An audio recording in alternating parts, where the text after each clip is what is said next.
Di belahan bumi Eropa, tanggal 18 Mei 1868, lahirlah. Ya, Tsar Nicholas II. Anjay. Jadi dia anak dari Tsar Alexander III yang dikenal dengan ketegasannya, tangan besi. Di eranya dia ngebentuk polisi rahasia, neken lawan politik, dan ngancurin gerakan revolusioner. Ya, pokoknya tegas banget lah. Nah, sifatnya ini malah berbanding terbalik banget sama anaknya yang lembut, polos, dan mudah terpengaruh. Ya, si Nicholas. Sebenarnya dari awal dia juga nggak tertarik jadi pemimpin kayak ayahnya. Dia lebih suka main. Jadi pas ayahnya meninggal, dia tuh nggak siap sama sekali buat naik tahta. Dan kebetulan ayahnya meninggal pas tahun 1894 karena sakit ginjal. Jangan mati dulu, Pak. Dan ya, Nicholas pun langsung naik tahta jadi Tsar yang baru. Woi, gua belum siap. Di tahun yang sama, dia nikah sama putri Alik dari Hesse, cucu dari Ratu Victoria. Dan setelah nikah dia ganti nama jadi Alexandra. Nah, dari Alexandra ini mereka jadi punya hubungan darah sama mereka. Oke, lanjut. Di awal pemerintahan Nicholas, dia menerima negara dalam kondisi yang aman, stabil, berkat pemerintahan tangan besi dari ayahnya. Ya, ayahnya ninggalin warisan negara yang adem sebelum diramein sama Nicholas. Nah, karena habis naik tahta, dia langsung bikin pesta besar buat ngerayain penobatannya. Yuk, merapat, hadiah gratis nih. Gratis? Dan 500.000 orang pun langsung nyerbu buat rebutan hadiah. Dan 1.300 orang meninggal. Ya, karena dorong-dorongan, injek-injekan. Nah, setelah insiden ini, malam harinya Nicholas masih tetap hadir ke pesta. Malah pesta, gak respect banget kok. Dan ya, di awal pemerintahannya, reputasi Nicholas pun langsung kecoreng. Ditambah dia punya sifat yang gampang terpengaruh. Pemerintahannya pun jalan tanpa arah.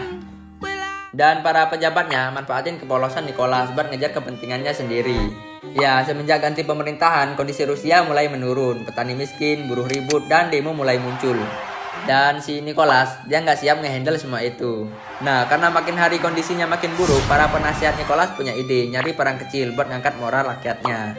Ya, biar rakyatnya semangat lagi, terus lupa masalah dalam negeri. Simpelnya pengalihan isu. Dan mereka pun nargetin Jepang yang dianggap lemah karena baru modernisasi militernya. Ditambah keduanya sama-sama ngincar Korea sama Manchuria. Ya, Rusia sama Jepang pun perang di Manchuria, semenanjung Korea, dan di Laut Kuning. Tapi kalah.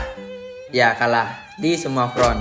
Bahkan seluruh dunia syok. Ya, nggak nyangka kalau negara Eropa besar bisa kalah sama negara Asia yang baru terbit.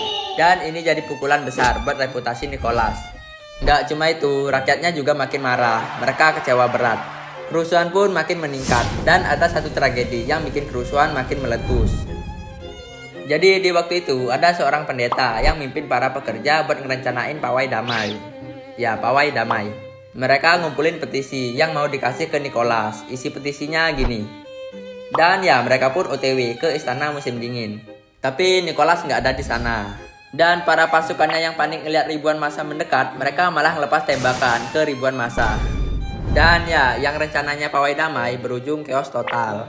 Rakyat yang dengar kabar ini pun makin marah, ngamuk, yang micu revolusi 1905. Karena kerusuhan yang makin merusuh, Nicholas terpaksa ngebentuk Duma. BTW Duma ini kayak parlemen. Ya, ini salah satu tuntutan para revolusioner. Tujuannya dia ngebentuk Duma, ya buat meredam kemarahan rakyat.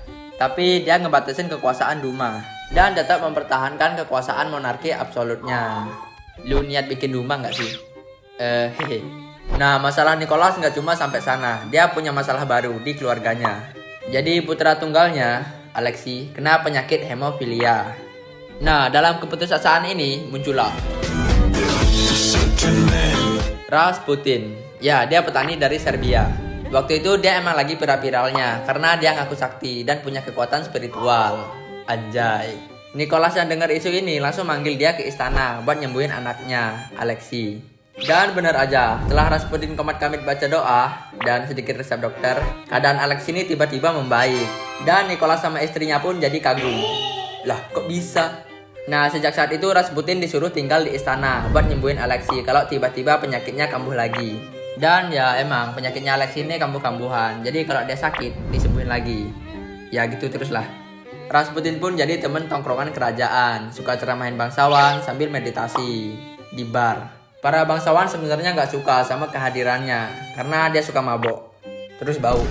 Nah, dari sini reputasi Nicholas makin kecoreng lagi karena ngebawa Rasputin ke istana. Serba salah gua anjir. Nah, sampai dia dapat masalah yang paling besar. Ya, karena ini tahun 1914, waktunya perang. Pas di awal perang, si Rusia keseret karena Serbia. Ya, lengkapnya kalian bisa nonton video yang ini. Pas perang dimulai, Rusia sebenarnya kayak belum siap, senjatanya kurang, logistiknya kacau, tapi mereka tetap join.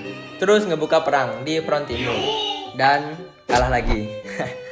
Ya, soalnya yang dia lawan di era itu Jerman, yang punya militer terkuat di Eropa. Anjay. Dan waktu itu Nicholas juga nyerahin pemerintahannya ke istrinya sama Rasputin. Soalnya dia ikut mimpin perang ke front timur. Dan keputusan ini malah memperburuk keadaan. Ya, soalnya kan Rusia kalah, jadi rakyatnya makin ngamuk lagi.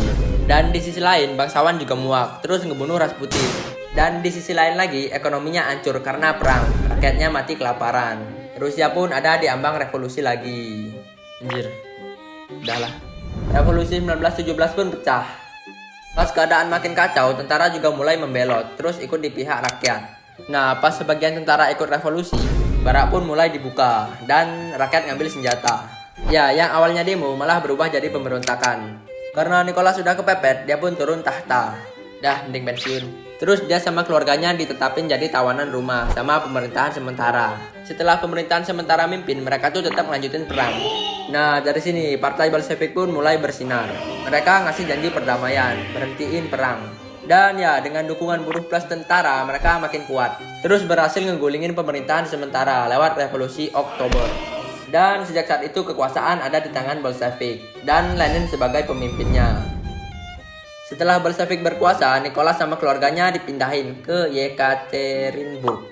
Dan pas di waktu itu lagi ada perang saudara. Karena Bolshevik takut Nicholas sama keluarganya kabur terus ngebangkitin lagi monarki, dia pun dibunuh plus keluarganya. Ya, mereka didor. Ya, tujuan mereka tuh mau ngehilangin simbol kekuasaan lama, terus ngebuka era baru. Dan ya wis, tamat.